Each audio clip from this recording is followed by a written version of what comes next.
Hola cuarto, ¿cómo les va? Bueno, vamos a empezar nuestro cuarto trabajo, ¿sí? Hasta ahora estuvimos trabajando un poquito de imperialismo, vimos más o menos cómo las potencias extranjeras empezaban a expandir, vimos el neocolonialismo, cómo este modelo cambiaba en ciertas regiones buscando nuevos intereses y adaptándose a las necesidades que había. Bien, todo lo que vimos hasta ahora lo vimos en tema europeo y habíamos visto el estudio de caso del neocolonialismo en la clase anterior desde África, ¿sí? Bien, como a nosotros nos toca este año ver todo lo que es Europa, Primera Guerra Mundial y todo lo que es la primera mitad del siglo XX en América Latina, hoy vamos a empezar un poquito con este neocolonialismo o la repercusión de estas políticas en América Latina, ¿sí? Porque hasta ahora no habíamos llegado a América. Me hice un machetito así no me olvido de todas las cosas. Bien, vamos a empezar a retomar un poquito. Nosotros habíamos visto que teníamos las potencias europeas y otra potencia muy importante es la potencia de Estados Unidos. Está en América del Norte. En la primera mitad de los colonialismos latinos, ¿no? Desde México hacia abajo, van a estar caracterizados porque fueron siempre colonias españolas y portuguesas. Y toda la parte anglosajona fueron las colonias británicas de América del Norte. Muchos gobiernos dependían de la organización definitiva, de cómo se iban a empezar a manejar en esta nueva época, ¿no? De cómo salir de ser colonia y ver cómo se armaban. Esto es lo que siempre hablamos de la formación del Estado y la consolidación del Estado-Nación. Vamos a volver sobre esto en algún momento para establecer bien clarito cómo es. Entonces, los gobiernos tenían que ver la organización y depender y establecer bien este Estado-Nación. Y también, ¿por qué lo tenían que hacer? Porque hay que acordarse que en toda Europa teníamos ya toda la segunda fase de la segunda revolución industrial. Y esta economía ya no era una economía regional, era una economía mundial, donde se dependían de diferentes lugares. Y América Latina se va a caracterizar y va a querer insertarse en este modelo internacional con lo que fue la División Internacional del Trabajo. Esta División Internacional del Trabajo va a dividir en los productores de materias primas, que van a ser los países subdesarrollados, y los productores de productos manufacturados, que van a ser las primeras potencias.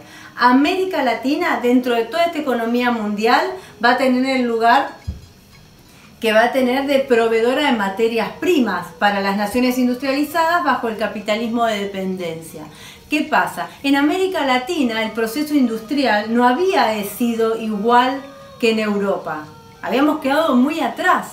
Entonces era más negocio y era más rápido para esta inserción al mercado mundial hacerlo desde el abastecedor de productos primarios, ¿sí? Productos primarios a cambio después de productos industrializados. Bien, eso por un lado. Toda esta división del trabajo no va a ser de un día para el otro, va a llevar todo un proceso.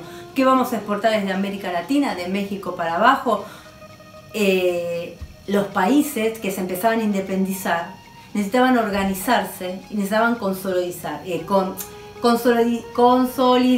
Bueno, ya me trabé hoy. Ahora volvemos.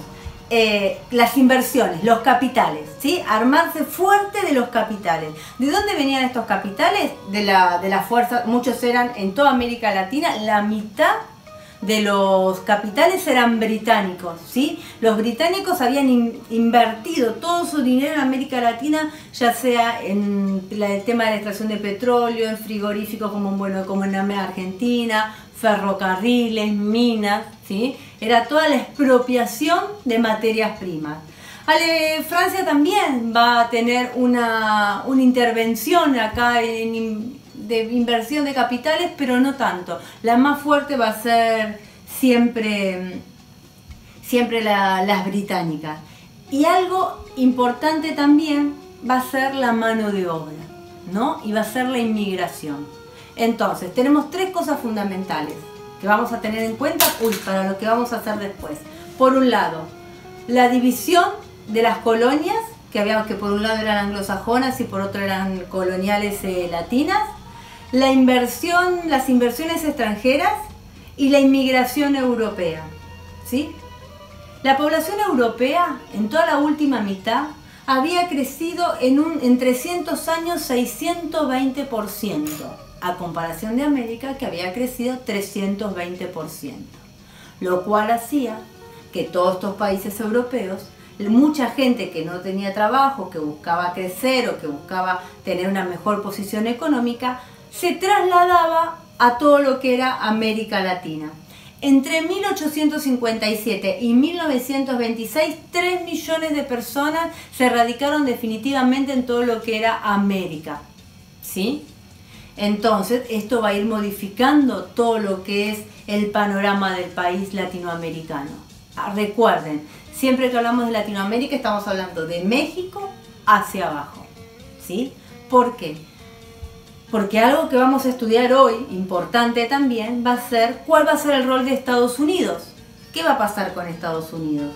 Desde la independencia de Estados Unidos en 1776, ellos tenían el objetivo de que era ampliar su territorio, ¿sí? Más allá de las 13 colonias y más allá de la conquista que habían hecho del oeste. Que todas estas regiones del oeste estaban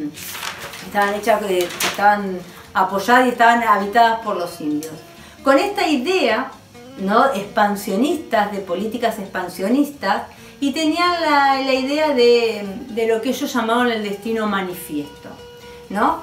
Que Estados Unidos dominaría América del Norte y estaba como posesionado para convertirse en una gran nación, ¿no?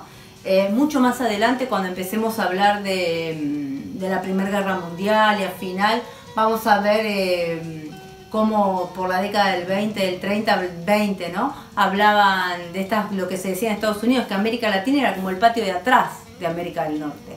Vieron que nosotros en el patio siempre tenemos las cosas que no usamos, dejo esto acá, lo voy a buscar. Bueno, esa es la idea siempre que Estados Unidos tenía de lo que era América Latina. Entonces, bueno, era esto, ¿qué se hacía? ¿De qué manera iban a tener sus conquistas? Por un lado, van a empezar a anexar territorios de México, ¿no? México tiene una frontera mucho más allá de la que conocemos hoy. Van a tener conflictos. En 1848 va a haber un tratado de Guadalupe Hidalgo, por lo cual México, por un enfrentamiento que pierde con Estados Unidos, tiene que entregar todo lo que es California, Texas, Arizona, Nuevo México, Nevada y Utah. Toda esta zona pasa para Estados Unidos. Y en otros lados también tenemos la lucha que teníamos por la independencia de Cuba. Cuba era uno de los últimos bastiones que le quedaba a España de colonia en América Latina. Entonces va a tener un enfrentamiento. España estaba totalmente ya fuera del nivel de potencia europea. No solo pierde su flota, no solo pierde el tema de Cuba. ¿Por qué? Porque Estados Unidos va a apoyar a Cuba en ese momento para lograr su independencia, ¿sí? Y en esta guerrilla, sí, que decían los norteamericanos que habían tenido con esta potencia europea, ¿qué hace? Ganan también la isla de Puerto Rico, ¿sí? Ganan también la base de Cuba de Guantánamo y un par de islas del Pacífico. Entonces este poderío de Estados Unidos ya se empieza a posesionar a la misma altura que las potencias europeas, marcando una clara diferencia en todo lo que era América del Norte y todo lo que es desde América Central hacia todo lo que es América Latina. Bien, esto que va empezando a implementar América del Norte, Estados Unidos, durante el gobierno de Roosevelt, ¿sí?, entre 1901 y 1909, se va a llamar, van a tener la diplomacia o es la política del garrote, ¿sí? Es la forma en que Estados Unidos va a intervenir en todos los países de América Latina, Cuba, Panamá, Nicaragua, ¿sí? Bien, y acá es donde ustedes van a empezar a trabajar, ¿sí? Yo les voy a dejar un material para que ustedes puedan trabajar de qué manera Estados Unidos con esta política del garrote va a empezar a intervenir en estos diferentes lugares.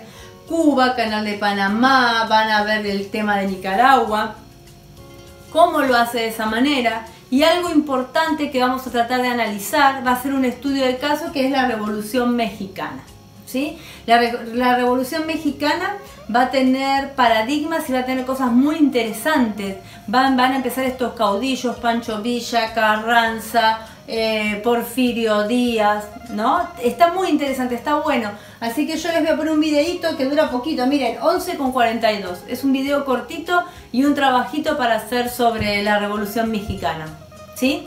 Así que bueno, ya estamos por acá, ya estamos empezando a ver un poco de América, ya vamos a llegar a Argentina. Y este es el trabajito que les dejo para estos más o menos 10, 12 días.